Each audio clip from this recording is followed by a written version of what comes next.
بسم اللہ الرحمن الرحیم۔ محترم ناظرین، السلام علیکم۔ امام ظہری رحمۃ اللہ علیہ ناقل ہیں کہ حضرت عمر رضی اللہ تعالیٰ عنہ روتے ہوئے حضور نبی کریم صلی اللہ علیہ وسلم کی خدمت میں حاضر ہوئے۔ آپ نے وجہ پوچھی تو عرض کیا کہ یا رسول اللہ صلی اللہ علیہ وسلم، دروازے پر ایک نوجوان رو رہا ہے جس نے میرا دل جلا دیا ہے۔ فرمایا، عمر اسے اندر لے آؤ۔ وہ نوجوان روتا ہوا آپ صلی اللہ علیہ وسلم کی خدمت میں حاضر ہوا۔ حضور صلی اللہ علیہ وسلم نے اس سے رونے کی وجہ پوچھی۔ کہنے لگا، یا رسول اللہ، میرے گناہوں کا ڈھیر مجھے رلا رہا ہے اور مجھے جبار سے ڈر آتا ہے، وہ مجھ پر غضبناک ہوگا۔ آپ نے فرمایا، نوجوان، کیا تو نے اللہ کے ساتھ کسی کو شریک ٹھہرایا ہے؟ عرض کیا، نہیں۔ کیا تو نے کسی جان کو ناحق قتل کیا ہے؟ عرض کیا، نہیں۔ آپ نے ارشاد فرمایا کہ اللہ تعالیٰ تیرے گناہوں کو معاف فرما دے گا، اگرچہ 7 آسمانوں 7 زمینوں اور تمام پہاڑوں کے برابر ہوں۔ نوجوان بولا، حضور، میرے گناہ 7 آسمان، زمین اور پہاڑ سے بھی بڑا ہوا ہے۔ آپ نے فرمایا، تیرا گناہ بڑا ہے یا اللہ؟ کہنے لگا، میرا گناہ بڑا ہے۔ فرمایا، تیرا گناہ بڑا ہے یا اللہ؟ اس نے کہا، میرا گناہ بڑا ہے۔ ارشاد فرمایا، تیرا گناہ بڑا ہے یا اللہ؟ کہنے لگا، ہاں البتہ میرا اللہ اور اس کا رحم بہت بڑا ہے۔ پس ارشاد فرمایا کہ گناہ عظیم کو خدا عظیم ہی معاف فرمائیں گے، جو بہت ہی عفو و درگزر کرنے والا ہے۔ پھر فرمایا، ذرا اپنا گناہ تو بتا۔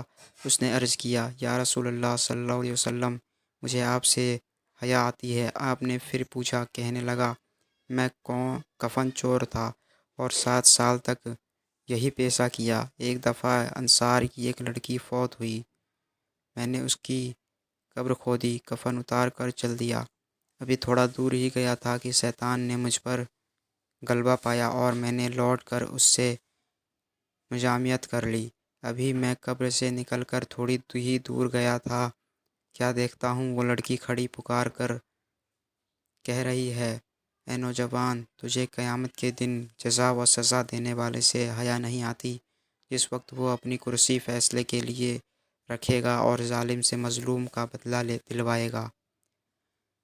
تو مرنے والوں کے مجمع میں مجھے ننگا کر کے چل دیا ہے اور میرے اللہ کے روبرو مجھے حالت جنابت حاضر ہونے پر مجبور کیا ہے۔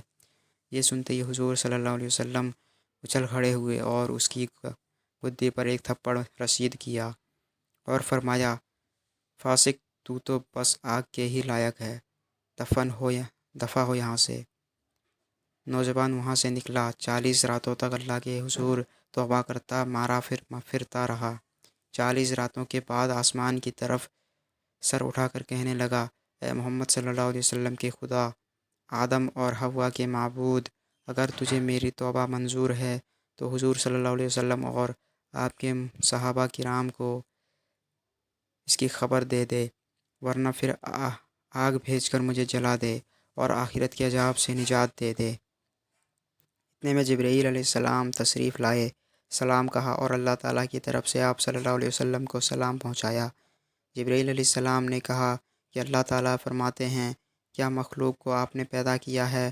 فرمایا، مجھے بھی اور تمام مخلوق کو اسی نے پیدا فرمایا ہے۔ عرض کیا، وہ پوچھتے ہیں کہ کیا آپ مخلوق کو رزق دیتے ہیں؟ فرمایا، بلکہ مجھے بھی اور تمام مخلوق کو اللہ تعالیٰ ہی رزق دیتے ہیں۔ عرض کیا، وہ پوچھتے ہیں کہ کیا بندوں کی توبہ آپ قبول کرتے ہیں؟ فرمایا، بلکہ میری ہی نہیں اور تمام بندوں کی توبہ وہی قبول فرماتا ہے۔ پھر کہا کہ اللہ تعالیٰ فرماتا ہے، میں نے اپنے بندے کی توبہ قبول کر لی ہے، آپ بھی اس پر نگاہ سقف فرمائیں۔ حضور صلی اللہ علیہ وسلم نے اس نوجوان کو بلا کر اسے توبہ قبول ہونے کی بشارت سنائی۔ اس واقعے سے ہمیں یہ سبق ملتا ہے کہ عقل مند آدمی کو اس سے سبق لینا چاہیے اور جاننا چاہیے کہ زندہ کے ساتھ زنا کرنا مردے کے ساتھ زنا کرنے سے زیادہ بڑا گناہ ہے۔ اس کی معافی کے لیے حقیقی اور سچی توبہ کرنی چاہیے۔ تو دیکھیے، جب سچی توبہ پیش کی تو اللہ تعالیٰ نے اسے معاف فرما دیا۔ اور یہ بھی ضروری ہے کہ جس حسیس کا گناہ ہو توبہ بھی اسی درجے کی ہونی چاہیے۔ اللہ ہم سب کا حامی اور ناصر ہو، آمین۔